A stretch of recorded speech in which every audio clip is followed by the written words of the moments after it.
Before we begin, can I remind members to turn off their mobile phones as they interfere with the recording equipment. Correspondence. Correspondence item 2018-342, Department of Transport. It's SI 312 of 218. Proposed to note the correspondence. Agreed. Correspondence 218-343.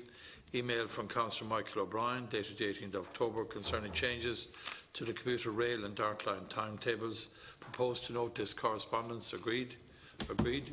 Correspondence 218-344 AB, email from Minister's Office, Department of Transport, dated 18th of October, concerning College Green Plaza. Topical issue replied to Joan Burton for discussion at today's meeting. Agreed. And we'll note that for our previous decision that when we do meet the other party, that it will be brought to, it'll be on the agenda, if that's okay. Correspondence 2018-345, email from Owen Keegan, Dublin City Council, proposed to note that correspondence. Agreed. Agreed. Correspondence 218-346 A and B, email from Michael O'Connor, Department of Transport, a letter from Mark Gallagher, Air Navigation Safety and Security Division, follow-up briefing for pre-legislative scrutiny, Airport Noise Regulation Bill. Proposed we note that correspondence. And correspondence 2018-347, email from Minister Shane Ross, Department of Transport, attached a briefing note on the Galway City Ring Road scheme. Proposed we note that correspondence. Agreed. Agreed.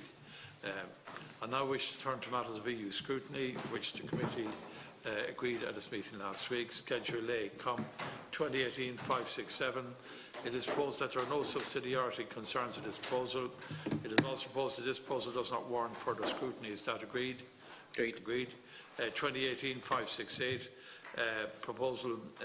It is proposed that there are no subsidiarity concerns with this proposal. Is that agreed? Agreed. Agreed. It is also proposed that this proposal warrants further scrutiny. It is proposed that the committee invite officials in the Department of Transport, Tourism and Sport to appear before the committee to further discuss this proposal at its debate. Is that agreed? Agreed. Turn to Schedule B, COMs, COM 218-532, COM 218-624 and COM 2018-642. Proposed that proposals listed as Schedule B warrant no further scrutiny. Is that agreed? Agreed. Agreed. So I would just like to move on now to the safety of school transport. I'd like to welcome our witnesses, Maya Murdoch, Chief Executive Road Safety Authority, Liam Duggan, Road Safety Authority, and Ms Kathleen Callanan, Road Safety Authority. Our discussions today follow on from a North EU report in September that cited Road Safety Authority stats showing that more than half of all school buses subject to roadside safety checks had received failing grades over a 12-month period. The data released indicated that of the 873 buses tested, 445 had failed, including 268 operating with major defects and 37 with dangerous defects. The Road Safety Authority data, as reported, is indeed alarming and very concerning. So we welcome the opportunity to explore these very serious and important urgent issues with the Road Safety Authority. School buses operated by dozens of private operators provide a particularly important service in rural parts where road conditions often can be challenging. No bus can be operated and will be operated on Ireland's roads in a dangerous condition. I just want to also say there have been some very sad fatalities in the recent past, obviously, and obviously our sympathies go out to the families of all those. So it's a hugely serious issue, and it has other implications as well for bus transport as well, because some of these service providers may be operating outside of the bus transport school system on other routes and actions, and I think that's hugely important as well. So I'd like to say to you, very welcome. Before we commence, I just have to read this privilege notice. By virtue of Section 17(2)(1) of the Defamation Act 2009, witnesses are protected by absolute privilege in respect of the evidence you are to give to the committee. However, if you are directed by the committee to cease giving evidence in relation to a particular matter and you continue to do so, you are entitled thereafter only to a qualified privilege in respect of your evidence. You are directed that only evidence connected with the subject matter of these proceedings is to be given, and you are asked to respect the parliamentary practice to the effect that, where possible, you should not criticise nor make charges against any person or persons or entity by name or in such a way as to make him or her identifiable. Members are reminded of the long-standing parliamentary practice to the effect that members should not comment on, criticise or make charges against either a person outside the Houses or an official either by name or in such a way as to make him or her identifiable. I now invite Ms Maya Murdoch, CEO, Road Safety Authority, to make her opening statement, please. Thank you. Thank you very much. Thank you very much, Chair. And you've already introduced my two colleagues. Liam, on my left here, is Director of Vehicle Testing and Enforcement, and on my right, Kathleen is responsible for enforcement operations. Chairman, thank you for the opportunity to address the Joint Committee on the matter of safety of the school transport fleet. And just to highlight, the responsibilities of the Road Safety Authority in respect of buses are confined to implementing and enforcing particular regulations dealing with roadworthiness, driver's hours, tachograph, operator licensing and driver CPC. We also provide high quality and reliable information to inform decision making, policy development and the like, and also then collaborating with An Garda Síochána and other state agencies to improve enforcement and to advocate improved road safety. From an institutional perspective, this school transport scheme is operated by Bus Éireann on behalf of the Department of Education and Skills, and the institutional funding and contractual arrangements for delivering school transport, including the services for children with special needs, are matters between the Department of Education and Skills and Bus Éireann. Aside from the Bus Éireann school transport scheme, there are also instances where school transport services are delivered through a private arrangement, either with the parents or the schools themselves, outside of the Department of Education and Skills. From a large public service vehicle licensing perspective, the Department of Transport, Tourism and Sport, the National Transport Authority, as well as the Garda Síochána, each administer particular regulatory functions in respect of passenger vehicles. The role of the enforcement unit in the RSA is to check the roadworthiness condition of buses at the side of the road in conjunction with An Garda Síochána, and to act in an advisory capacity to An Garda Síochána, providing mechanical and technical assistance where required. In addition, we conduct inspections at operator premises to verify compliance with their maintenance obligations in respect of vehicles, but also in respect of driver and operator compliance with tachograph and driver hour compliance. Also operator licensing, as well as the driver CPC checks at the roadside and also in the premises themselves.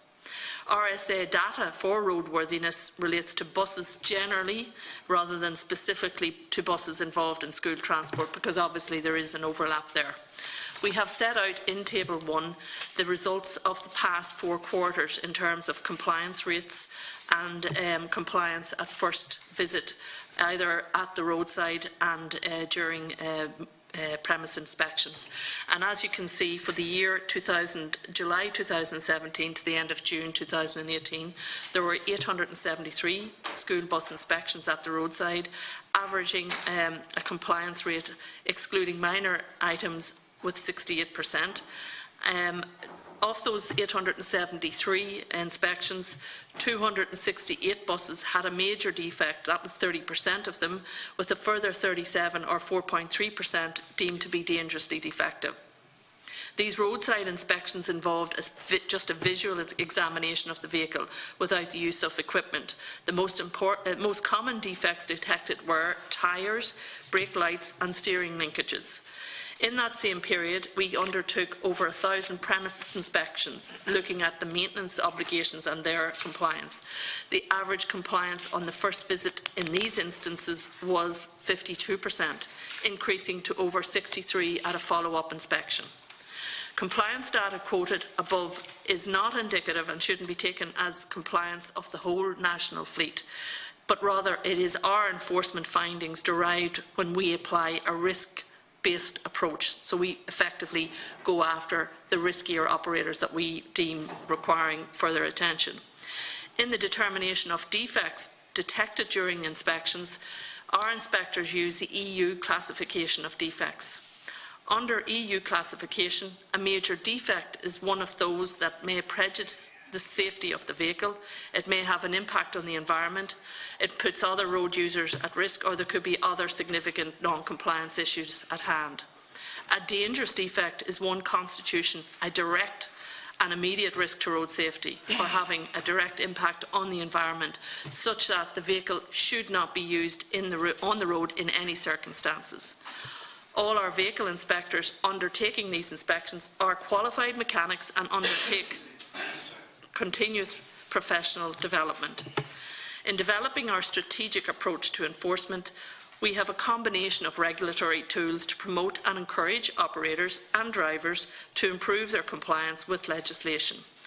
The efficiency of these tools is kept under constant review, and some new instruments may be needed, particularly in respect of the options for fixed charges that must be effective and dissuasive.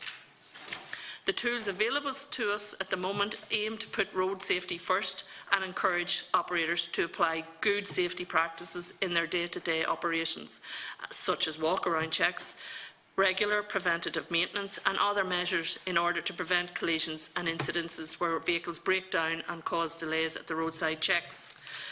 A key part of this strategy is the application of a risk-based enforcement approach, as I've already mentioned, and that would be both at the roadside and also during operator premise inspections. And this effectively means we are targeting those operators thought to be most at risk of non-compliance based on previous encounters and the encounters going through the annual check.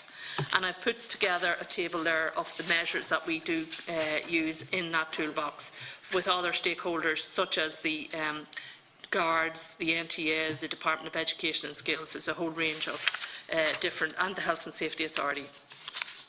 By applying this risk-based approach, the compliant operators are inconvenienced to the least possible extent, and thus our scarce enforcement resources are used where they are most needed. We're not stopping compliant operators on the roadside needlessly.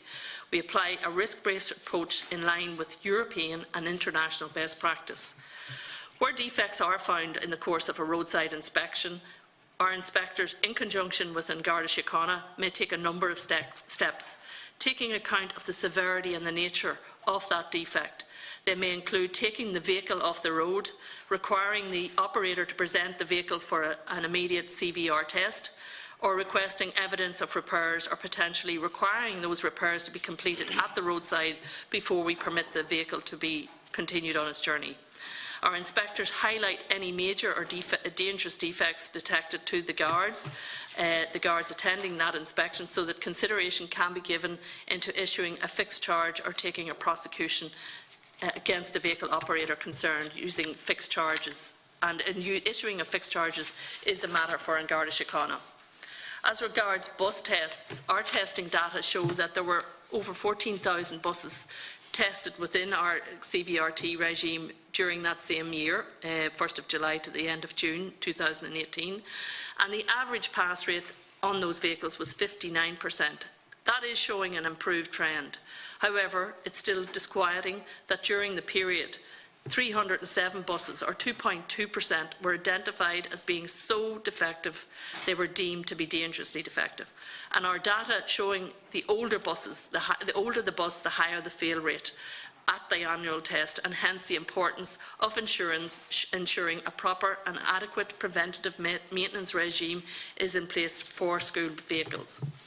It is evidence from the number of dangerously defective vehicles detected at the annual test that there are a number of unscrupulous operators who are failing to continually carry out preventative maintenance.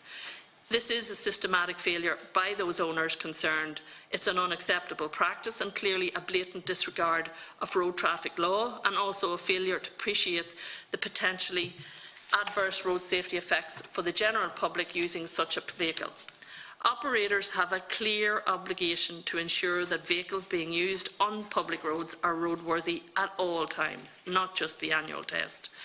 It is an offence to use an unroadworthy vehicle on the public road, and we take a stepped approach to enforcement, involving advisory first of all, followed by other enforcement tools such as direction notices, and that opens up the possibility for prosecution where there is a continued failure to comply with the legal obligation.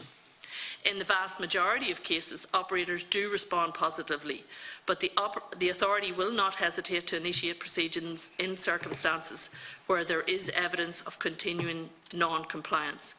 And we have continuously reviewed the measures we use to improve compliance. And I have set out 8 different measures there, including direct awareness campaigns of the importance of roadworthiness and preventative maintenance. We have specific programmes such as social media as part of the overall Back to School awareness campaign. We focus on those directly hiring buses, whether they're parents or young people, encouraging them to seek assurances from the operator about the compliance and if they are compliant with road transport laws and Commercial Vehicle Roadworthiness Act. We have continued high level of visible roadside roadworthiness enforcement, multi-agency as well within Garda Síochána. We have continued enforcement at the premises. We have enforcement very much targeted at those who we believe are a higher risk, and we use that to the maximum effect by using our, as we call it, the CVORI targeting tool. We also have enforcement presence in conjunction with Garda Síochána to check roadworthiness at key events, for example at concerts and at popular tourist destinations. We have continued engagement with both Bus Éireann and the Department of Education and Skills to ensure all buses operating under their transport scheme are fully compliant with all the relevant road transport law and traffic law. Arising from this engagement, the RSA understand that Bus Éireann have updated their tendering process for the school transport scheme and now require all bus contractors to submit detailed questionnaires which include specific questions regarding the operator's maintenance regime. They've also updated the tendering process to be a centralised model rather than being completed by local and regional office, which Bus Éireann have advised should bring greater standardisation and consistency in procurement of those school bus services. And finally, we have engaged with the operator Road Transport Operator Licensing Unit of the Department in Transport, Tourism and Sport to agree a formal process for the sharing of information between the RSA and the Road Transport Operating Licensing Unit. This information may be useful to the Department in their ongoing work in the area of operator licensing and monitoring. Bus transport is generally recognised as being one of the safest modes of surface transportation, and the national bus fleet provides passengers with remarkably safe transport compared to other road vehicles. The children and students who use buses every day to travel to school or other venues, either through the school transport scheme or other privately operated services, are precious cargo, and parents, children and students deserve the safest possible transport system. Every day, parents and guardians put their trust in bus operators and drivers to get their children to and from school and other activities. This is a heavy responsibility and one that the authority, as well as other agencies and bus operators and drivers, must take seriously. We all remember the tragedies of Kentstown and Clara in 2005 and 2006 respectively, where young students were killed arising from issues relating to bus safety and bus maintenance. The bus safety is a key part of our overall commitment to road safety, and operators have specific responsibilities under road traffic legislation to operate safely and to use buses that are roadworthy at all times of the year, not just on the first day of school and at the annual test. The majority of school bus operators take the responsibilities seriously and implement good practices in respect of maintenance and roadworthy condition of their vehicles, but there is no room for complacency. We are encouraging the public to tell us, the Road Safety Authority, about any concerns that they may have about the standard of roadworthiness of certain buses. Despite the high standards, that indicate bus collisions are rare in Ireland. Any collision or incident involving a bus is cause for concern, whether the incident may be a minor one or a more serious one, resulting in injuries or fatalities. Ourselves and An Garda Síochána are working closely to improve the bus operator compliance, and we will be continuing our enforcement campaign. We will be making use of new powers now available to the Road Safety Authority inspectors to prohibit, detain, immobilise and seize dangerously defective vehicles. Finally, the Road Safety Authority is dedicated to promoting improved standards in bus roadworthiness and improving overall compliance with the bus sector by collaborating with other agencies and stakeholders to achieve this objective. Thank you, Chair. Thank you. Just a question, it's just a factual question, just to understand your stats there. On page 2, the last paragraph, and it's just to clarify, the RSA inspection data relates to buses generally, rather than specifically to school transport. But this table is actually about school bus inspections only, is it? No, that is school buses generally. That is buses generally. We don't actually have a specific. So the question I have, and it's only just for information. The reason being, there's so many school buses operate in a day-to-day capacity outside of school hours as well. Sure, but notwithstanding that, do you have figures for school bus inspections? Because you say, or what you actually say in your statement is that of all the 14,000 buses, whatever it is, that the dangerously defective vehicles are 2.2%. But you actually state clearly that dangerously defective buses, school buses, are 4.3%. So I'm just trying to understand that, because you're effectively saying that school buses are likely to be twice as dangerous in that category when you account for them.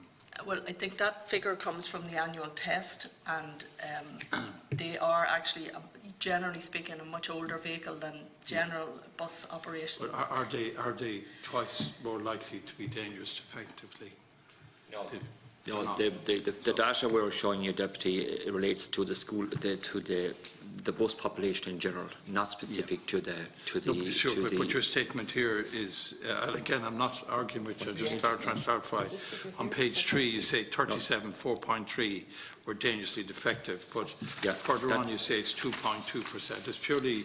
No, just trying to the 873 inspections there concern bus inspections at the roadside. That's all buses. All buses. Of which 268 were detected as having a major defect, and then 37 buses were deemed to be dangerously defective. And the 2.2% refers to the buses that went through the annual test, the once-a-year test itself. Right. So how many? Right. So just to try and understand what you're saying there. On the one hand, that school buses are likely to be older and therefore more likely statistically to have more defects, but you don't have stats specifically for school buses at all. No, we don't. We haven't called that out, but it's just from experience we know that they are. So when you actually follow up, as you call, unscrupulous operators with poor preventative maintenance, systemic failures, unacceptable practices, blatant disregards, you're going after what you might call the cowboy operators who are not part of the compliant companies known to you. Not necessarily. They may be a part of an official transport scheme, but we have, from our own records, deemed them actually to have a higher risk because of their performance going through the annual test. But they're not outside of the normal operations as such. They're a bus operator. I think that's the point we would make, that any bus operator who has poor records, poor maintenance standards of vehicles, who have, we'll say, vehicles that are failing at roadside checks or having major defects found during the course of the inspection, that's an operator who we would have very serious concerns with, as you can imagine. Of course, because, I appreciate your earlier comments in that regard. So they're the operators that we would be targeting in our inspections, and also, we do that through the use of our risk targeting system, and the information derived from that actually helps us target our resources at those, as you call them, unscrupulous or cowboy operators. But they are operators who could be doing any kind of transport services. It could be school transport, it could be providing service to the health service executive or whoever it might be. So I just have, I have to open it to members. There's one other question in my mind. It's where you referred there, I think, to people who may be supplying services to schools but may not be providing the transport, the school transport end of it. And you identified them as known operators or unknown operators. I'm just trying to understand. No, there's two. In terms of the school transport generally, there's those who are directly contracted by Bus Éireann as part of their scheme. Yeah. They're known to us. Right. Then there's a constituency where we'll say local parents or associations make arrangements with individual operators to actually provide local services for the carriage of their children. It could be through the children, or it could be through a football club, or whatever it might be. Or school trip. It could be. Yes, I understand. Yeah. Bring them swimming, where it might be. Yes, so they're regulated separately. In other words, they don't meet your annual test. No. They're all subject to the same regime in terms of. But the people who are registered for school transport, they're registered. That's what I mean. They're registered with Bus Éireann. Yes. And they meet requirements, but the other people meet the other requirements, but not the express ones for a contract. Transport. No. Yeah. Right. Okay. Now, what Bus Éireann have done is they've modified their tendering process, obviously, so that people coming into that scheme have to meet certain conditions. But the ad hoc outside of that scheme, these are the people that we're talking about here, and we are trying to raise the awareness among the parents and the schools that they must also personally use the same approach when they're contracting. Can I just, before I open to is there a case then for any contractor used by a school? I mean, every contractor must be safe anyway. Yeah. But is there, when you say you use the word new instruments of enforcement, or is there a need for registering? If a school uses any operator outside of the school transport, is there a need there for further regulation, do you think?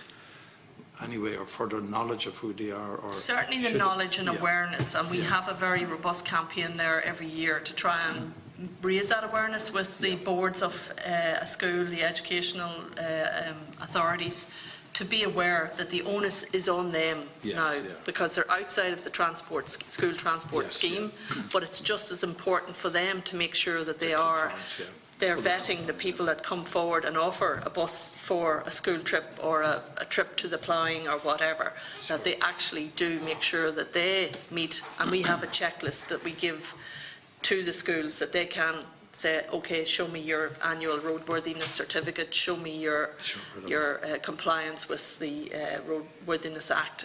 So it's not, I don't believe it requires further regulation at this point in time.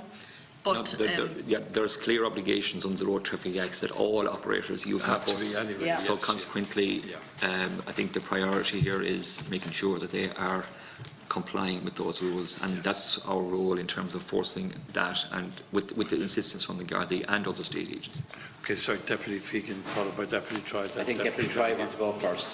Frank has let me go first because I have to be in the chamber at 10:30 this morning. So thanks, Frankie, and welcome our witnesses here today. I think it's very important that the RSA were brought in to our committee today, as we know that the department, the Committee on Education had a similar meeting with departmental officials and with officials from Bus Éireann following the report during the summer, and that report did raise some very legitimate concerns among parents out there, and I suppose it's only right and proper that those concerns are addressed and alleviated and removed. And I think, one of the issues, I suppose, that was raised at the time was, through the Freedom of Information request, a letter that was sent by your chairperson to Bus Éireann. And while the figures that you've quoted in your presentation today account for all buses, it's not specifically for school transport, but there was a letter sent by your chairperson to Bus Éireann which pulled out school transport and specifically addressed the RSA's safety concerns in relation to school buses. Are you satisfied now that those concerns have been addressed satisfactorily? Can I ask why don't you share your risk indexed with Bus Éireann? You have indicated that it's because of GDPR. Can I ask, have you received advice on this regard from the Data Protection Commissioner's Office? And if so, could you share that advice? Sorry. Okay. Obviously, yes, Deputy, we wrote to, our chairperson wrote to the chairperson of Bus Éireann back in May of 2017. And at that time we had, from the roadside inspections and the actual annual CVRT test, we saw a worrying trend that the rate of improvement was very slow, and we were not satisfied that the improvements required in school transport was happening as it should do. And as Bus Éireann at the time, and still are, were the main provider of the school transport scheme, it was incumbent on Bus Éireann to ensure that they had robust procurement practice in place to ensure that anybody tendering for a school transport contract met a minimum standard of roadworthiness. At that time, we believed that there wasn't robust enough measures in place to do so, and that they were really playing a catch-up game with operators that had contracts, and people were out there already providing services. Since that, they have adopted a very different approach to the tendering, and people must demonstrate before they tender that they meet the minimum standard, instead of winning a contract and then try and establish if they are a safe operator. So we are satisfied. Sorry, could I just interject there? We were advised, and I participated in that last committee on education, that in order to submit for a tender, one of the key requirements and supporting documentation was an up-to-date valid road worthiness certificate. So you're saying something a little bit different now, that they could win the tender in the past, and and when did that change? Well, these the contracts, as I understand it, are 5-year contracts when they're awarded, and they're awarded. I think the contracts go out late in the year, and then they're awarded in the early part of the year for the following school year. So when we wrote to the chair wrote to Bus Éireann, that would have been in May. Those contracts were already in place. So it was the next tranche of contracts which would reflect what they obviously have said to you now, that the next tranche of contracts obviously require... But if the contracts are 5-year contracts, how many contracts are operating under the old tranche and how many are operating under the new tranche?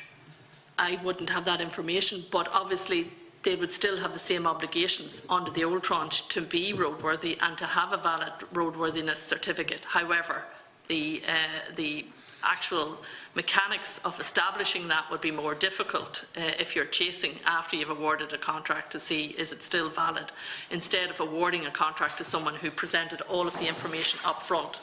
So that would have been accurate at the time, and now there are new practices in place, and we're satisfied, and we've been in touch with Bus Éireann that they have changed the tendering process, and it will be for all contracts. And that changed this summer? As I am aware. I think so, yeah. I think just in relation to your earlier question, Deputy, I think Bus Éireann excuse me, had planned to maybe every year to re-tender for about 20% of the services. Now, I don't know the exact number, but that means it is 20%. It works out at about 20%. So over a rolling 5 years. Exactly, exactly. Now, what we understand from them is that they're actually working back as well in terms of the operators who will say who had previous contractors, making sure that those people who hold contracts in year 2 or year 3 are also having, we'll say, safe vehicles and complying with the requirements that we actually have been emphasising they should as part of the tendering process. So Bus Éireann have been taking a lot of action to actually address a lot of the concerns that we have, and we welcome that.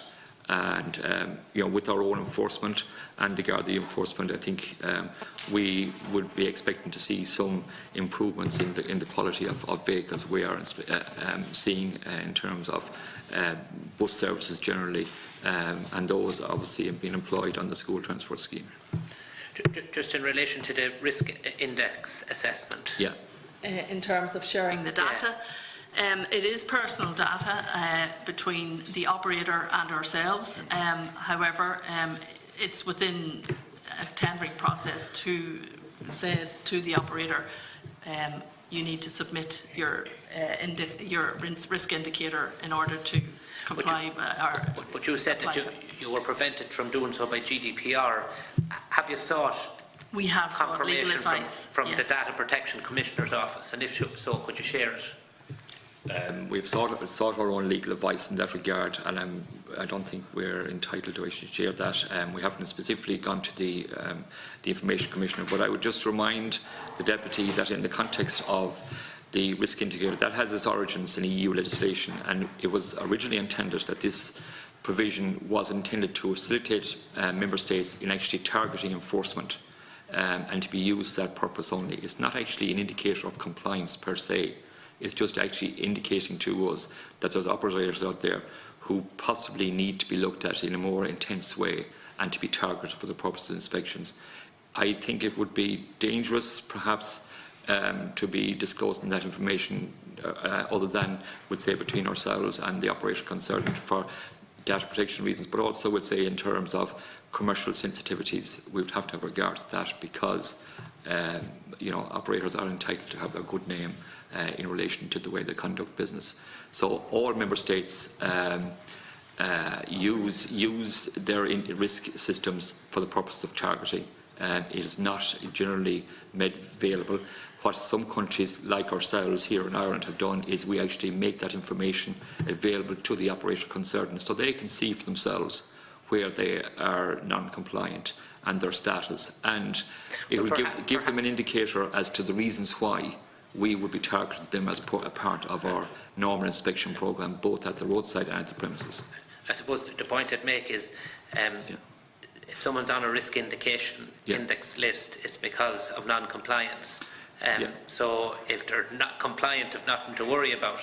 And perhaps maybe a way of getting around that would be for Bus Éireann to have it as part of their tendering process, for them to supply, and they're free to share that information, because what we're talking about here is ensuring that we have the vehicles of the utmost quality and ensuring road safety. But I would suggest that you perhaps should check with the Data Commissioner's Office in relation to the availability of sharing that information, because it might eliminate rogue practices. And I want to preface that by saying I'm quite aware that not everybody is, and it's in the minority of cases. And we do recognise that, an operator could have a sort of a once-off dangerous defect on a roadside inspection, and we don't see that as a permanent blight on their record. They put measures in place to rectify whatever happened. So it is also in the interest of fairness as well that people aren't permanently labelled as a red or an amber operator. To be fair to them, they can fix the problem and get back into the green with improved practice there. So that also is taken into account, that it isn't a life sentence as such. How many registered buses are in Ireland? Approximately, depending on the size of the vehicle, we would have approximately, I think it's 16,000 buses, but they could be ranging from 9-seaters up to the large public service vehicles. So the 14,057, there are a number of people who don't, obviously. That's tests. That's tests. Yeah. But it's a requirement to carry out an annual test. Yep. Yes. And there's definitely operators out there who are outside of the annual test. Yeah. And in terms of prosecution, also be new vehicles which wouldn't necessarily be obliged to test in the first year, because the test is only obligation only arises in respect to vehicles 1 year old. But can we identify the number of vehicles out there who aren't complying with this requirement? Well, it could be a case that there are many vehicles where they could be off the road for particular reasons. They may not be used by the operator, and that does happen. So the population of vehicles in use at any one time is obviously difficult to ascertain. And even though we may use, we'll say, the taxation of vehicles as an indicator, it's a difficult number to pin down exactly. Surely if someone is paying their road tax, they're not paying it to leave it parked up in a lot somewhere. Agree completely. But there are people who will say who may be using it. It's a figure we can come back to you on that. It still would be an estimate based on the fact that they may have changed ownership or whatever, but we can come back to you with a figure on that. And just, you've identified inspections that's carried out and the numbers of failures and the different categories. How many prosecutions have you taken? At the moment, we don't take prosecutions in terms of roadworthiness. That's the Gardaí have that. That's something though we will have in the future. The Minister has recently signed new regulations which will actually allow us to detain, immobilise and remove vehicles from the road, which is a significant new power that we will have, and we're actually doing the training. We're actually preparing the system changes and also arranging the training of our people for that, and hopefully in 2019 we will actually be able to initiate our own prosecutions in that regard. But at so the moment, you didn't have the power previously? No. But in terms of carrying out roadside tests with an Gardaí, can you identify how many prosecutions the Gardaí? No, I cannot tell you that, Deputy. That's a matter of the Guards. We act in an advisory capacity of the Gardaí in that regard. Gardaí, if that's helpful. And yeah, I think that's probably the better way. Well, I think I'm surprised you're unaware, because it's your responsibility for road safety, and of course. Would have thought that prosecutions is the greatest deterrent of all, and I would have thought that you would have known what prosecutions had taken place. I apologise, I have to go, and I thank Deputy Senator Freehan for letting me in. I did make an indication to you yesterday, Ms Murdoch, in relation to the story last week, and it's slightly off track here, in relation to the drug testing, and I suppose the fact that we're not meeting the target that was being set down when it was originally identified. There's a very, very low level of roadside drug testing being done, and I'd appreciate if you could come back to me maybe in writing as to why that is and what measures are being taken to address that. Drug testing is a matter for Garda Síochána. Are you talking about specifically in relation to school buses or buses in general, or in general drug testing by Garda Síochána? I'm talking about general drug testing in terms of the legislation that was. It's from the road safety view on it. It was identified to set a target, and now it has been said that the equipment that's been used is too expensive, and that they're not meeting the target that was set down, and I'm just seeking the road safety's opinion on that. Okay, I was at an event last week. The Medical Bureau Road Safety had their 50th anniversary, and I don't believe it was mentioned that the equipment was too expensive. That's news to me. I wouldn't have thought so. I am aware that the number of drug tests are increasing from probably a slow start once the training was put in place. I have to go, so if you might come back to me on that. Thank you. Just one question there arising from Deputy Troy. You referred there just to red, green and amber, and green operators.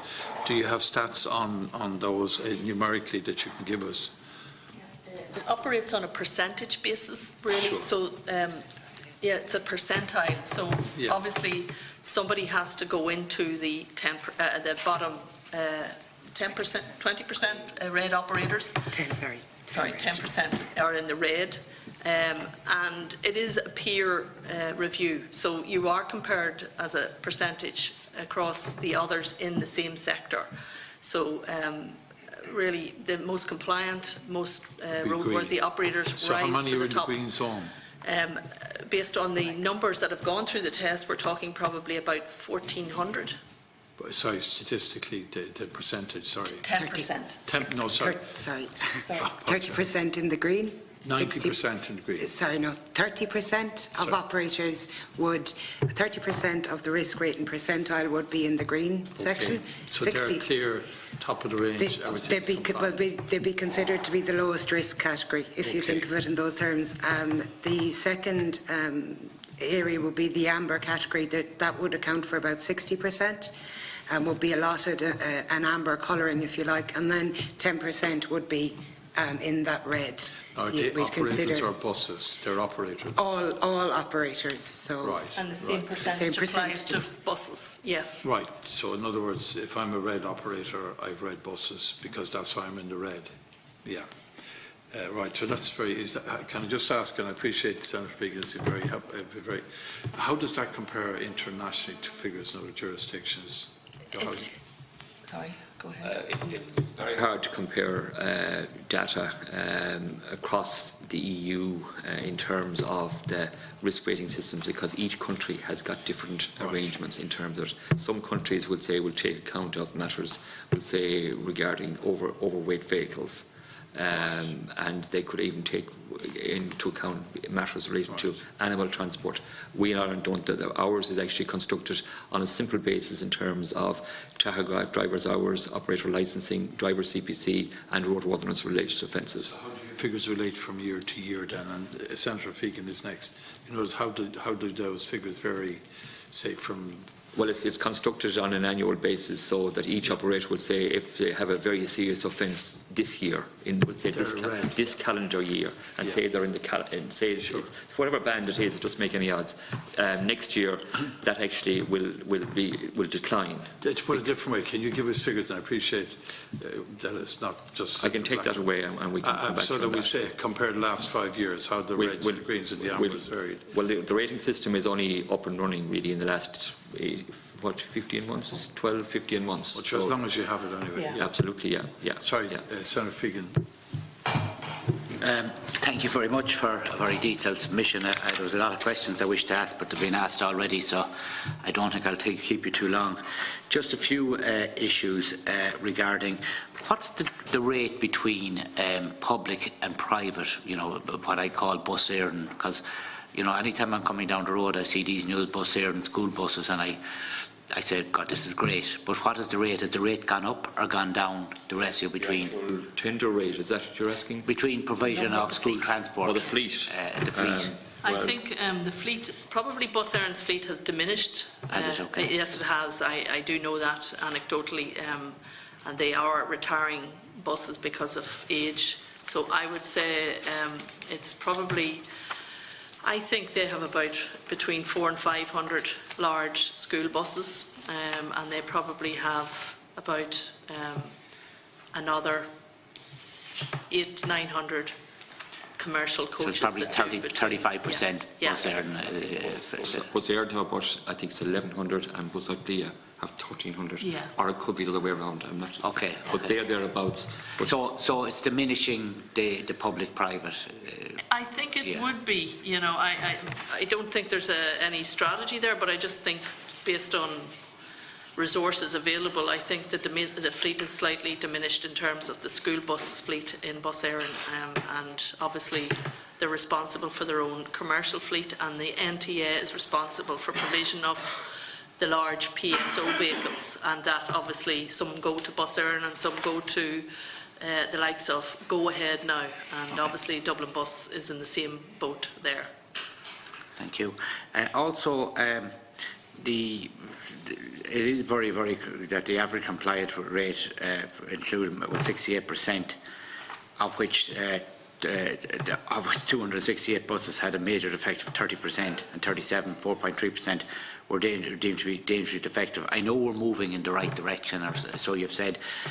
Where are we moving on a European scale? Are we moving up the ladder, or do you have that information as well? I know from 30, 40 years ago we were quite loose from public and our school transport. Are we? I always look at it from a European table. If we're moving up, I know there's a difference between different roads, and public-private, but. I think there isn't any hard statistical information available to us, but anecdotally, I do know that the school transport system in Ireland is quite unique, and also it is very well respected in other jurisdictions, maybe further beyond the European borders, but certainly other countries that have major population densities do look at the method how we get our kids to school. It's been one of the safest in the world, and The UN and the WHO do look at the scheme in this country as being one of the safest they've seen. In terms of our road safety performance in general, Ireland has over the last number of years been incrementally improving our position, and last year in 2017, which was our safest year on record, we actually were 4th in the European table of road safety performance, and that does include all areas. It does include fatalities, whether arising on out of a car crash or a vehicle, a bus or a commercial truck. So I would say we actually compare quite favourably to other European jurisdictions in that regard, but you cannot become complacent, because it only takes one incident where you could have a significant number of serious injuries and fatalities. And also, just because we have improved does not mean that you can take the foot off investment and continue that reinvestment into the fleet, into the national fleet, because it does require upkeep. And the older it gets, as our statistics demonstrate, the older the bus, the more likely it's going to have a dangerous defect or serious defect at test or at a roadside check. Okay, thank you. And just I have one more question now. The Gardaí, do you bring the Gardaí, a member of the Gardaí, to these inspections, to every inspection, or? Yes, the RSA vehicle inspectors do not have powers to stop vehicles. And consequently we rely on the Gardaí to actually assist us, and they are very, very cooperative. We have a detailed plan agreed with the Gardaí at the beginning of each year, setting out a schedule of inspections that we'll do over the course of the year in terms of all the vehicle types that are commercial vehicle types, that's buses, trucks and large trailers. The short answer to the question is yes, and as I indicated earlier in my remarks and as mentioned by Moya, the Gardaí take the prosecutions in that regard, but that's something we'll actually be able to do next year. Thank you. We are meeting with our colleagues in the Health and Safety Authority with a view to setting up a blitz campaign to look at all aspects of road safety and health and safety requirements, because there is an obligation on an operator to report a serious injury or an incident on the road involving either a death or a serious injury to the Health and Safety Authority. And unfortunately we don't believe that loop is always closed, so we will be looking at that area to ensure that there is a complete closed loop between ourselves, the HSA and the guards. Our checkpoints are also multi-agency, where we also have the revenue involved, and they have their own objectives in a checkpoint in terms of diesel and VAT and tax there, and also the Department of Social Protection in terms of employment law, and also, as I say, the Health and Safety Authority. So they are multi-agency checkpoints to ensure that we get the most out of them when they're planned. And finally, let's say I'm a parent of a young child and there's a tyre or a brake disc or something like that. What's the procedure, or does the child tell the teacher in the school, or the schools notify you, or is there kind of a whistleblower start, or I know people with modern communications can get this out much quicker, but what do you advise a parent to do or a student to do? Well, we have various media campaigns to promote the message that we encourage the public, parents, we'll say societies, clubs, to actually inform us about if they have a concern about particular vehicles, and that is happening, and we encourage that. There are also options that they actually can remind the operator of their obligation to, if they have a concern about a particular vehicle. We do know that people are becoming much more cognizant of this, and that's something we welcome, and we do investigate it, and we do follow up on the complaints that we do receive. But at the end of the day, the responsibility for the safe bus rests very much with the operator concerned, and I suppose our objective is to target those who are causing the greatest risk from a road safety perspective, and that's what we are I suppose, tasked with doing, and that's how we will be doing that in conjunction with the guards and obviously the Health and Safety Authority and others. So the first protocol is let us know about it, and we are encouraging people all the time to actually pick up the phone. It doesn't make any odds to me, to be honest. If 5 parents or 10 parents make the same complaint, I welcome that, because we have that information. That's something, we have information. It's something we can follow up on. And we do have a confidential helpline that people can make reports on. We also provide all schools, we write every year, with a template that they should request an operator to complete before agreeing to engage with them. That's outside of the school transport scheme. That is if they're doing an ad hoc school trip or a swimming pool trip or whatever that doesn't fall under the remit of the school transport scheme. So we certainly keep that communication going all through the year. Thank you. You have a very onerous and responsible duty, but I wish you well. Thank you. Just before I bring in Deputy Healy who's next, just looking at your stats again, you stopped about 873 in a year. Now, pardon, on the roadside, yes, that's when you stopped them physically. Yeah. So that's roughly about 15 per week, I think. Would that be right, roughly? Your maths, I think, are fairly good. But we've 26 counties, so there's a lot of buses not being stopped. Yeah.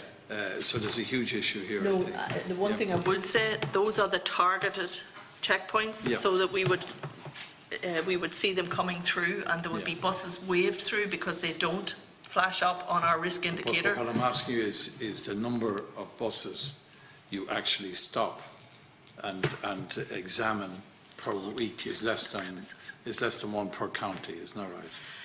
I'm not saying that's fair. It does seem small. It seems very small to me. Yeah, but every single operator premises has been inspected, and that includes all the vehicles.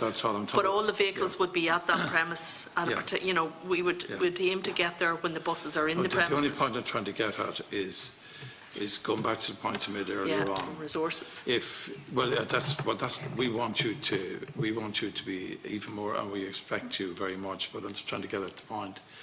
The point is, if all of the annual tests produce a 2.2 defectively dangerous, your roadside test, thankfully, has a much higher volume in terms of, it's 4.3, I think it is. Yeah. So otherwise, your targeting is actually working very successfully in that you're catching double the number of cowboys. Is not it, really? You're getting them there.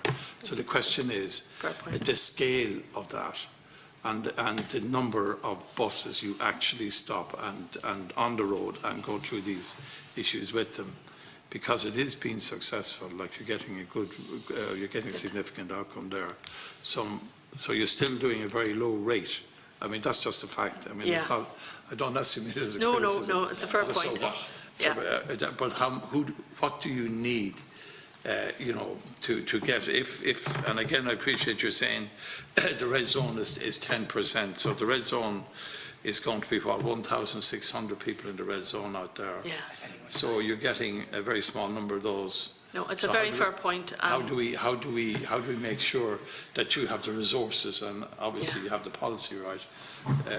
What additional resources do you need? I suppose really part of the challenge we're faced with is that our resources, once they do detect non-compliance with driving hours and operator licence issues, we take a prosecution.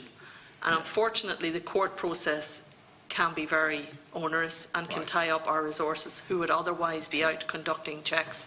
So the additional powers, if and when we get them, will free up our frontline resources to be able to issue on-the-spot fines. So it's like a guard, I stop the bus, I must be in the court, I have to sit and absolutely. It is a big issue. And so can I just ask you, where is that request at in the political, how can we help accelerate that process? That's what I want to know. Glad to hear it, Deputy. I'm very pleased to get a report that we are actually actively engaged with the Department of Transport to actually implement the requirements or to implement the options available under the Road Traffic Act 2010, which will allow the road safety officers to actually impose fixed charges for certain offences. Right. So that would be it's a fixed charge. It's the same as if you're speeding or caught by guards. So it'll be the same in that regard. And as the CEO has just mentioned, that would be a significant change to us, because I personally think there is little point in actually taking somebody to court 2 years after an event. You know, it has lost its deterrence value. It's much more likely to have a deterrent effect if it's immediate, it's timely, and it's, you know, it's dissuasive, because there's not much point, to be perfectly frank, in penalising a large bus or a large truck, you know, €200 or €300. It must be dissuasive. The level of fines needs to be dissuasive to obtain the change in behaviour that we need. Now, let me just hasten to add, because the CEO did mention, there are many fine operators out there. I accept that. And there are operators there who would stand with anybody in Europe in terms of the quality and in terms of their safety practices. We want to actually up the level of compliance across, you know, and we want to actually ensure that those compliant operators are not being undercut by those cowboys who you referred to earlier on, who are actually causing the road safety risk. So they come in with a lower tender. Absolutely, and that's unfair. That's unfair. It's actually undermining those compliant operators who have good practices, who actually put in the systems and incur the cost and do the right thing. And it's grossly unfair that these people can do that. You know, so, and I know that the committee has always been very supportive of us in terms of targeting and making sure that we've got the necessary powers and systems in place to actually do that. But we're engaging with the department in terms of the adoption of fixed charges for offences. That would be a significant change. How many inspectors do you actually have?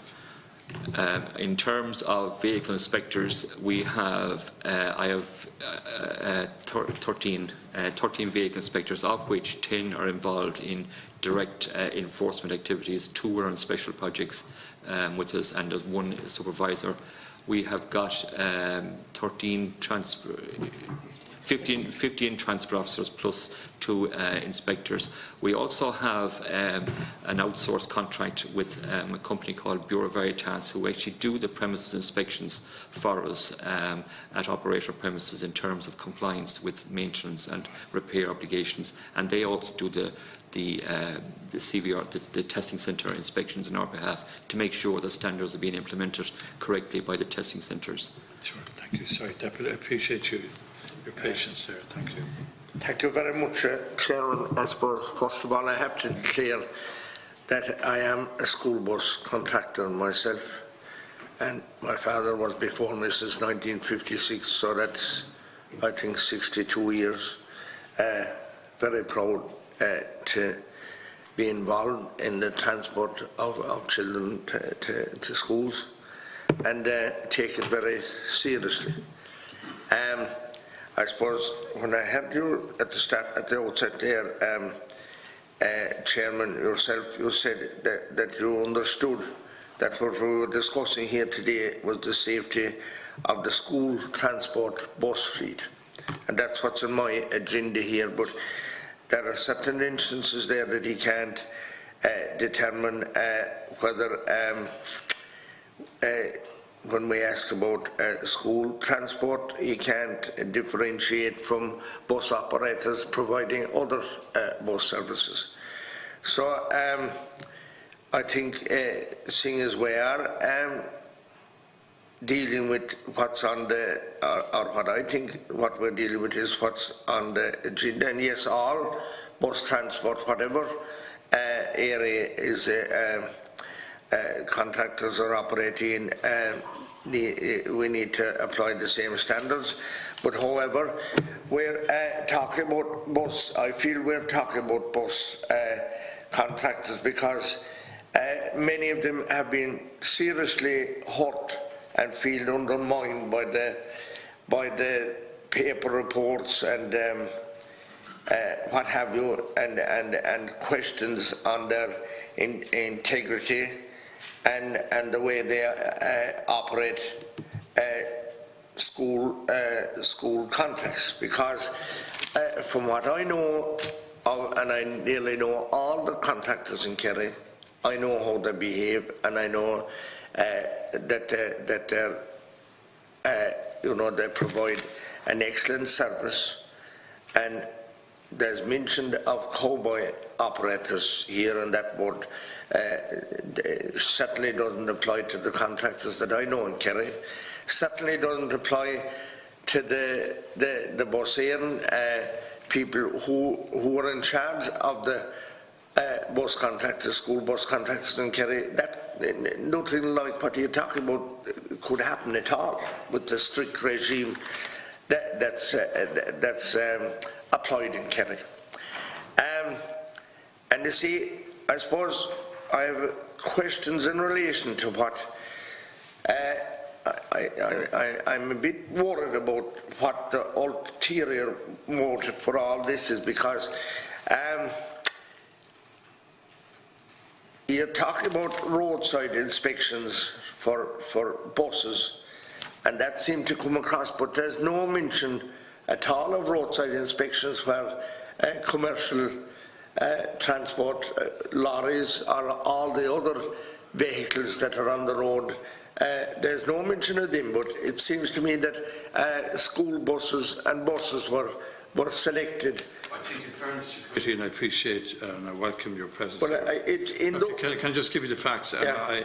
I welcome you here, and it's great to have you here, and particularly because you have obviously particular personal knowledge in this business. What the committee asked was to talk about the report that was published in the Irish Times. So we had no control over what the Road Safety Authority gave us, but they're replying to the question we asked them. And the RT report said that over half of all school buses had received failing grades over a 12-month period. So that was what we sent to the Road Safety Authority. What you're reading is their reply, and the meeting is relating and the discussions about that. But I would certainly, if it's helpful, I would think we should have a session, but we'll have to get the committee to agree on all of the other issues in relation to other vehicles on the road. Today we're just dealing with this. In fairness to our witnesses, that's where this came from. When the RSA gave this out earlier in the summer, sure, there was no mention of anything else on the school bus contractors. What we have is that the RT report said that it was specifically over half of all school buses were subject to receiving failing grades. All right. And that's what we wanted to talk about. And while they have issues, obviously I'm not going to talk on their behalf. No, I can clarify that the RTE report was on foot of a freedom of information from RTE, which they specifically picked out school buses themselves, and we had other, it was actually the freedom of information on a board minutes, and there would have been other things mentioned at that board meeting, but the report specifically honed in on the school buses, and which is a very high we figure, have no control over that. That was, I think, Justin McCarthy who chose to report on that, and it was the nature of school bus transport is they are our most precious cargo, and I think that's where the public interest really would, be lying, ensuring that they are safe. But we certainly would be happy to provide similar information on commercial vehicles in general and the profile of the out-of-state lorries. Yeah, absolutely, absolutely. That's hugely challenging. And well, so that explains where it started from, and that's fine. But he said there was 873 bus inspections at the roadside, of which 268 buses had a major defect, and 37, 4.3% were deemed to be dangerously defective.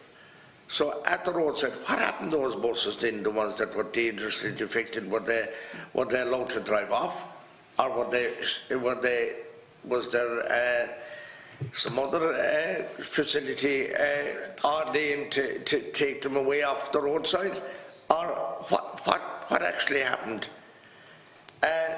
Because that needs to be explained. And it's also here on today's Independent, it's evident from the number of dangerously defective vehicles detected at the annual test that there were some unscrupulous operators who are failing to continue to carry out preventative maintenance, the statement reads. see, as I understand it, when whether it is a car or a bus or whatever it is, when you go in for an NCT or a DOE, you do as much as you think is wrong at the vehicle yourself. You get it tested and checked, and you take it for test. But obviously, when it goes through the rigors of a test and there's something found,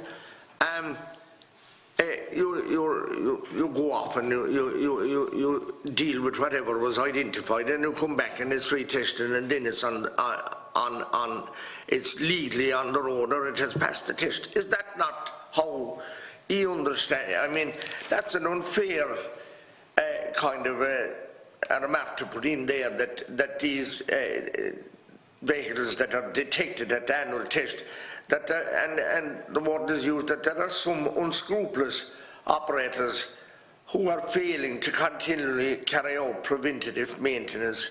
The statement reads. I think that's unfair. You know, it's raising it's how to say raising concerns about the integrity of school bus operators. I think that's unfair, because the way I outlined, you do as much as you know yourself, or your mechanic tells you, but then something is found, and every day, as the days go on, you come out of the test today, and in a week's time, something happens. You keep checking your vehicle, but if someone else will go at it, they can find something else, like, you know what I mean, in a week's time or a fortnight's time. So, you know, I'm asking, do you agree with what I'm saying?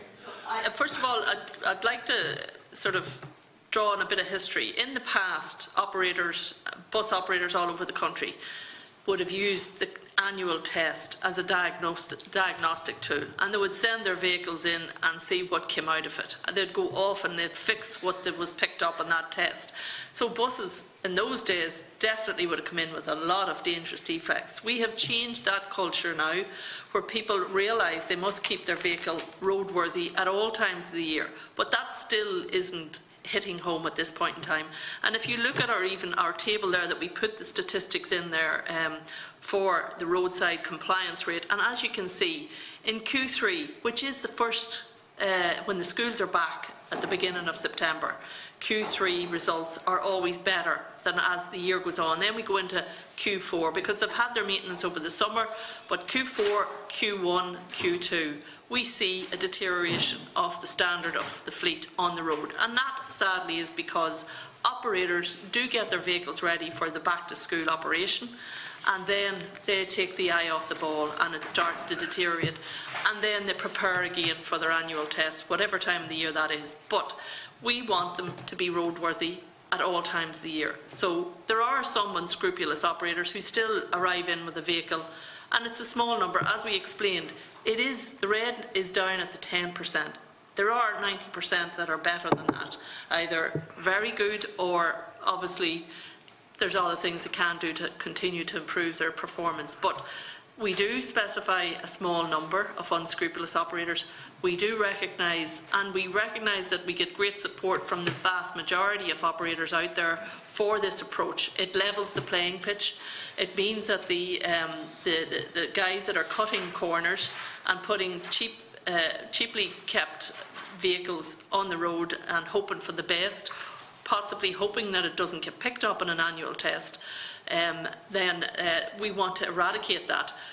Regarding your point, someone who brings their vehicle in and it passes the test and fails a day or two later, that is a concern too, as why that would happen. And we have a very robust oversight of all of the commercial vehicle test centres. That's not what I said, but it will pass today, but in a week's time or 2 weeks' time or whatever, something else comes up, like something else. Yeah. Our roads are, first of all, are not up to standard, and many of the roads that the school buses are travelling are certainly not up to standards. And there's slows in them, and there's bog ramparts where most of them are sunk down after this summer, and that is going to manifest in problems for all vehicles travelling those roads over the coming weeks. But I mean, it's wrong to kind of say that that bus contractors are being, you know, that there's some cowboy operators or some of them, and like I have to point out, along with the DOE test, there's the PSV guard has to check the vehicle. And there's another company employed by Bus in Kerry anyway, the FTE. No, that's absolutely nothing to do. That's a commercial entity employed by Bus Éireann, the FTAI, and that's just... yeah, but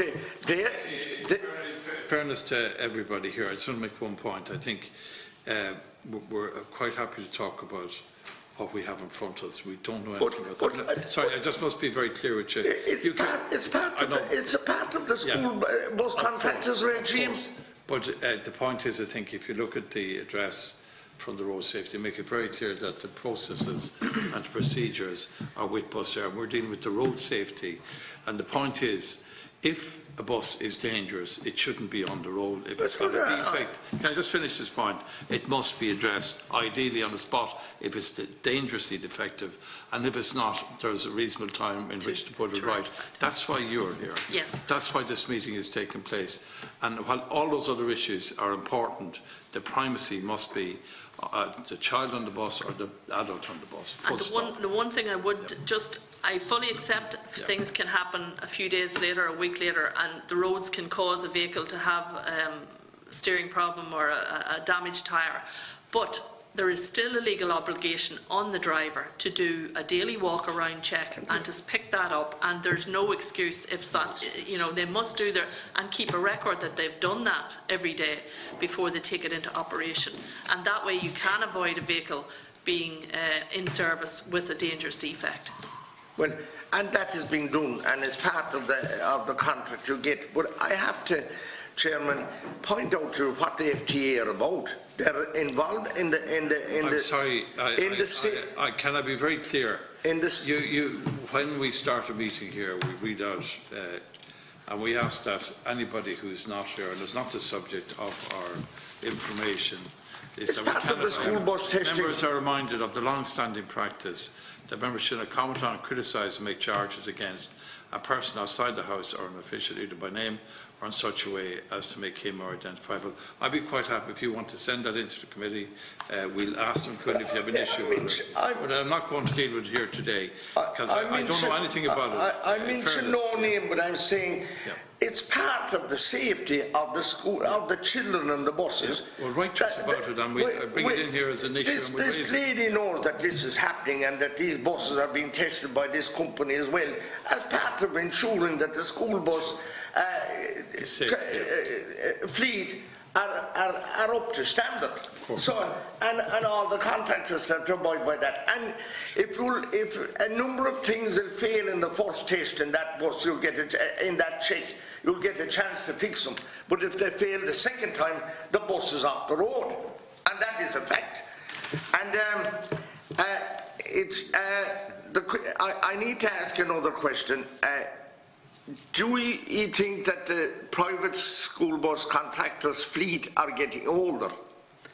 And do you have an answer to that? I don't know whether it's getting older or younger. I wouldn't form a view that it's any less roadworthy than the Bus Éireann fleet. I do know that Bus Éireann's fleet is getting smaller as a result of it getting older. So a private operator, it's its own commercial operation to invest in a fleet. So I actually couldn't answer that question. We haven't analysed the data that way. We could look and say we can actually come back to you with an age profile for the vehicles that are in the school transport fleet and the Bus Éireann fleet, but it would just be a statistical fact that the average age of the buses on our risk indicator or whatever. So happy to provide that with you, but I can't give you the answer right now. And do we have any information as to whether costs or contracts to private bus operators, school bus operators, has gone up or down? No view on that at all. That would be a commercial arrangement with the suppliers of the fleet to Bus Éireann. So I'm not sure what they are paying to the partner. It might be an appropriate question to ask them. All right. And in relation to the roadside tests, how many of the roadside tests, how many Airing buses were stopped in those tests? Do you have that figure? I don't have it separated out today, no. Do you have anything? Breakdown This year. on that. That's a very We've stopped 46. well, I think we don't have those facts. So far this year, sorry, It could be 2017. I think I'd need to confirm it, but approximately 48 bus Éireann school buses have been stopped so far in And the 12-month period. do we have information as to the status of those vehicles? Were they defective, dangerously defective, or were they fine? I don't think that would be probably appropriate to tell the committee. You know, that is probably information that would be between the operator and ourselves. I think if it's helpful, Deputy, would it be helpful if you can tell us, give us analysis of the school buses you stopped, so that we give the data Okay. there. Challenges, Deputy. Pardon? That does present very significant challenges because there are so many buses, we'll say, who are multi-use.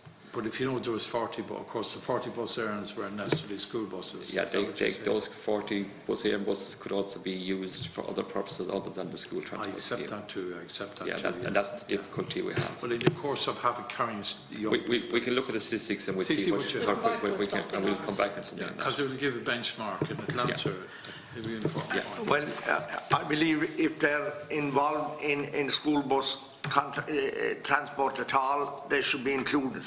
Yeah. Whether they're Yes. doing other operations or not, if they're involved in school transport, they should be included in the figures that we're looking for. And then you're saying that school, the bus are operating a new system now, where if there's a school run up for tender, that the contractor has to present the bus, and the bus has to be everything right in it, and CVRT, PSV, the whole lot, even before the contractor gets the contract. I'm not aware about a physical inspection of a vehicle. I am just have been made aware that they must be able to demonstrate that the fleet they have is compliant with the Commercial Vehicle Roadworthiness Act, in that they are up to date with their annual test, and there's a questionnaire they supply that must be filled in before they can complete the tender. Yeah, but It's administrative. To be fair, you have bus contractors and they have different sizes of buses, and then there's a run advertised maybe for a smaller bus or for a larger bus, and I don't think it's practical to actually have a bus maybe for a special run, and you don't have that type of bus before, you're a recognised contractor, but it's not fair or practical to ask a provider to have a specific vehicle for a specific run before he gets the actual specific contract.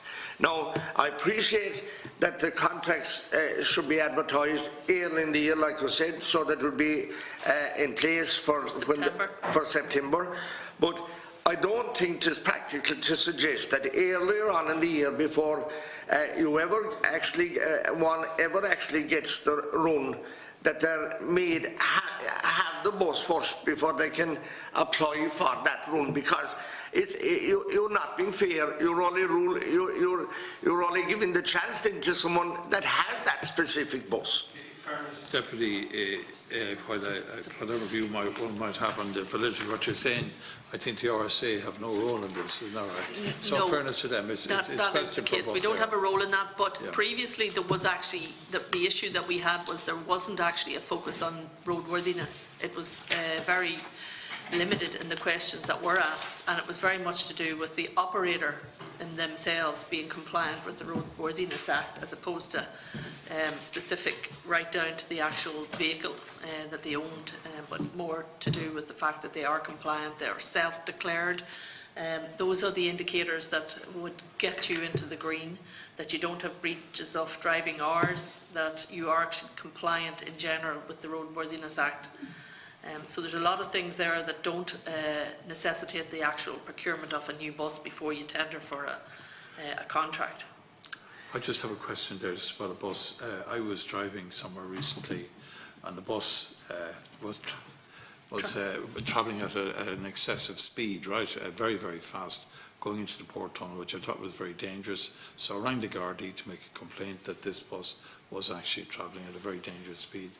And I was concerned for the passengers and indeed everybody else. So what they told me was the fact that the journey was less than, I think it was 60 kilometres, the regulation didn't apply to them in terms of tachograph, because the tachograph would show the speed the guy was doing, and it was a dangerous speed. So the question arose then as to whether the Gardaí could actually look at that bus, and they told me they actually couldn't, because the journey was going from one part of Wicklow to, I don't want to identify the company partner per se, but the issue was if you're under a certain distance, you're not subject to tachographic rules. There is a... Sorry about that. There's a number of different points there, Deputy. I'll try to address each of them as I can. The question of speed enforcement is a matter for the guards. Of course, each bus is fitted with a speed limiter. Those instruments limit the speed, the capacity of the bus to travel beyond, I think it's 100 kilometres, I think it's the maximum speed. So this is going into the port tunnel if any in excess of 80 kilometres per hour.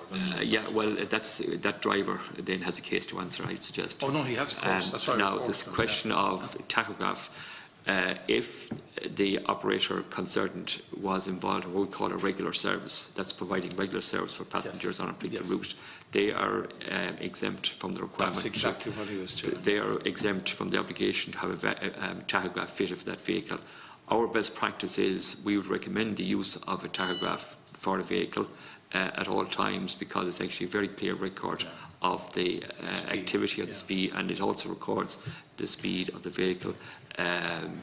So from that perspective, there was one last just point. On that point, that was the key point. If it was going, say, 10 kilometres further, it would be tachographable. It would be obliged to fit the. So a significant number of buses on shorter routes they can break the speed.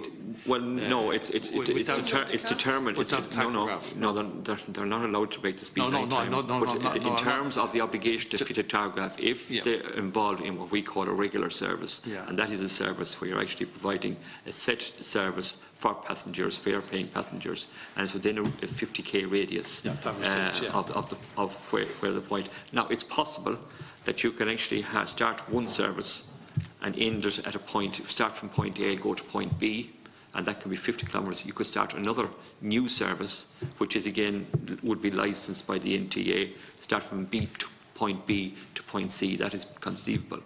But if you go from point C back to A, which would be greater than 50 kilometres, you would be obliged to have a tachograph fitted for all of the journey. The point I'm making really is that I accept it, and nobody's entitled to exceed the speed at any time. But a bus that does, and it's rare, I have to say it's rare because I travel the roads a lot, is extremely dangerous. And going into the port tunnel is a recipe for a disaster in my view. So the point that I made to the guards, and they did go to the company because they rang me back and they told me, but they had no way of knowing, other than what I told them, and obviously there's no doubt about the veracity of it. So how do we change that to make it safer?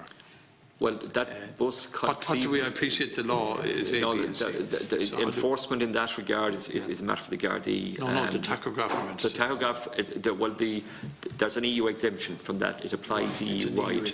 It's an EU exemption, EU-wide. One thing I am aware is that many of the operators, especially with the newer vehicles, they all come with the telematics already fitted on board. And while it may not be a matter for the guards, the operators themselves would obviously have fitted telematics for a reason, and they can check that and they will see the speed and the location, and they need to take that up internally with their driver, and a lot of them do that. But this is what the Gardaí told me. And there's no, if it was a new enough bus, I would imagine they have that system fitted. Now they come almost as standard, and you can interrogate the vehicle itself quite straightforwardly and get that information. And you do often see it at the rear of vehicles. how's my driving, you know. Yes, yeah, but that is an issue, though. Yeah, It is an yeah, issue. absolutely. And we have it in all our own fleet, actually. Okay. So, Sorry, we'll finish shortly, Deputy. Sorry. Yeah, I'm only wondering, do we know if Bus Éireann have to tender for, you know, their runs, the runs that they operate, or how is that managed? I don't actually know. That's a question for the Well, National the Transport. no, I think National you Transport talk about Authority. school bus runs. Are you talking? Yes. No, I think that's a matter between Bus Éireann and the Department of Education, Yeah. what runs they do. Yeah, so one law for one and another law for another. And Chairman, I have to say, I only raised the issue about all the we'll say the spotlight being put on bus contractors and and all the media attention that they're getting at the present time. So I accept that was through RT's further information request. I'm in no way suggesting that the transport section or sector are doing anything out of the way. Indeed, I know that they're being tortured and tormented daily on the side of every road, even though that they may have new vehicles.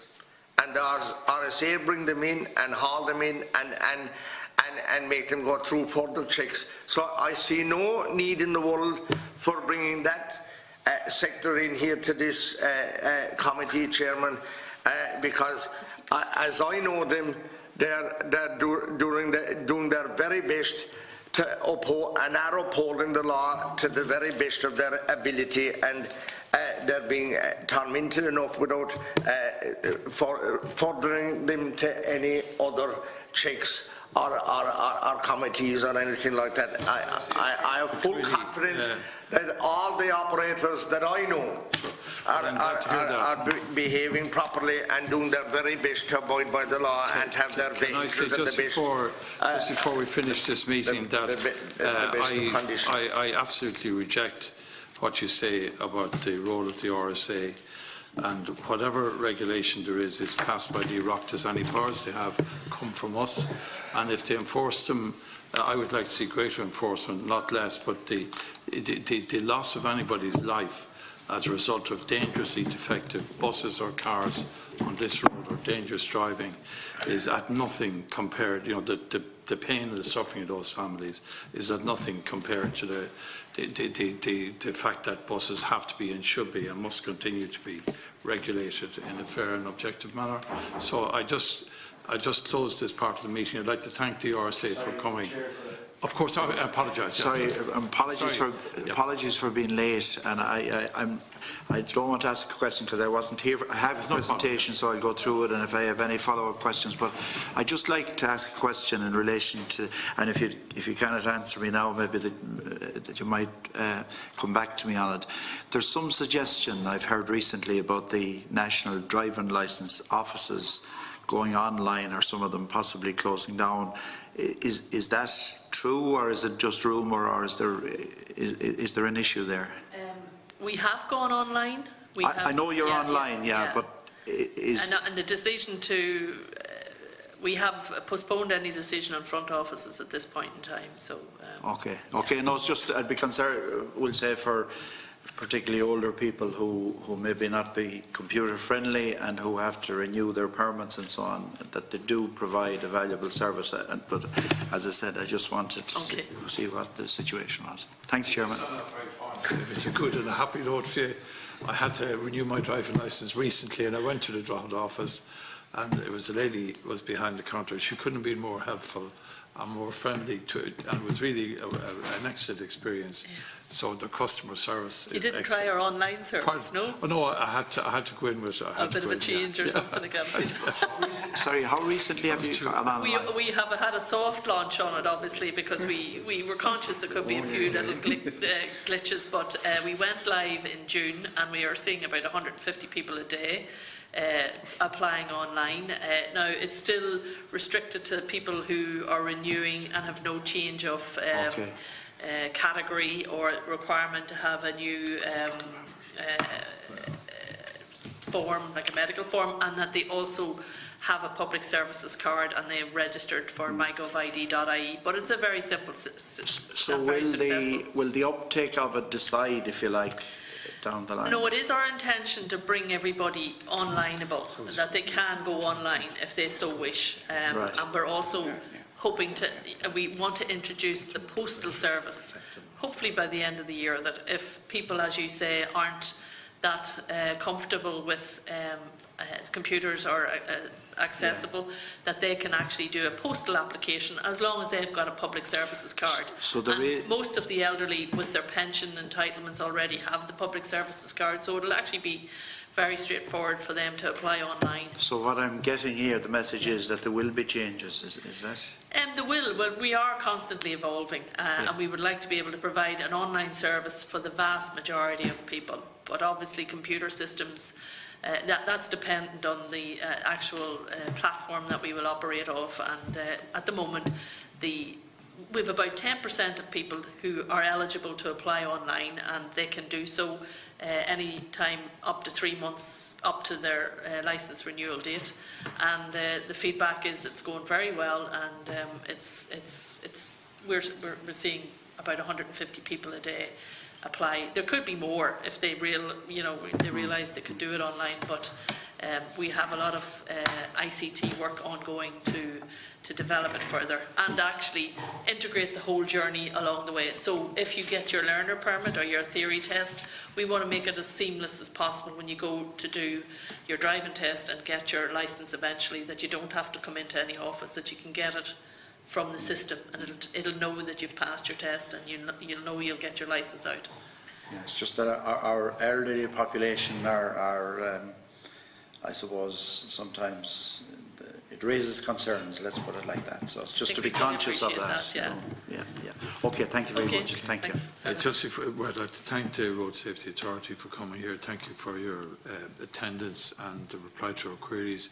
We have further and other ones, obviously, which you've taken notice of, and I think with the consent committee we'll arrange a further meeting with you in relation to the broader question of HGVs and commercial vehicles. Happy to do that. And particularly with a particular emphasis, if you don't mind, on how, what we can do to make sure that, you have, if you feel you need adequate or you need new resources or extra resources, that we'd be happy to push that agenda for you. I think that's hugely important. Yeah, absolutely.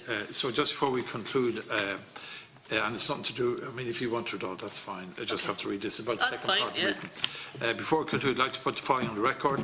As members are aware, we have scheduled the second part of our meeting this morning to discuss the recent decision by Board Pleanála to refuse permission for proposed College Green Plaza. And this is particularly requested by Deputy Trider. We discussed this. We invited the NTA and Miss Anne Graham, who kindly said she would attend, and Mr. Owen Keegan, CEO Dublin City Council. Last Friday, we received correspondence from Mr. Keegan to say he would be unable to attend, and he kindly nominated 2 council personnel to attend. Furthermore, Mr.